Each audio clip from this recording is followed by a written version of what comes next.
I started pursuing art as more than just a hobby in the last year or so. I think I have always seen people really putting themselves out there, really sharing their work with other people, and for me it was always just like a hobby that I kind of kept to myself, and I did it for myself. So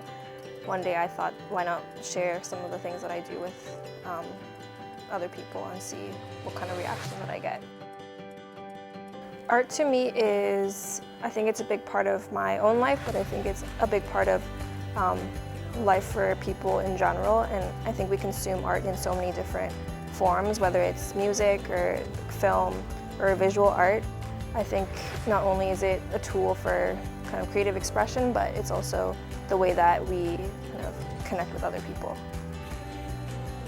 Architecture wasn't something that I always knew that I wanted to pursue. Growing up, my parents were interior designers, so I always grew up around them kind of designing things or making things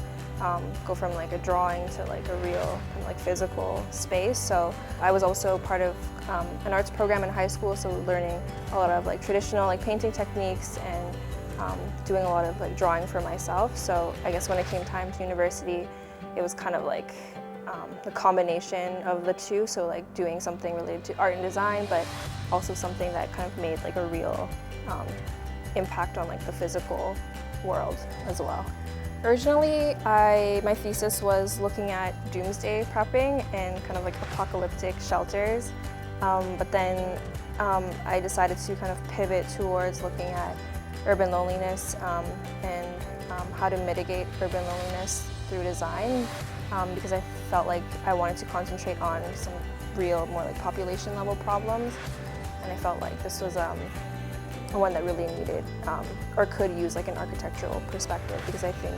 a lot of the urban loneliness comes from the way that our cities have been constructed.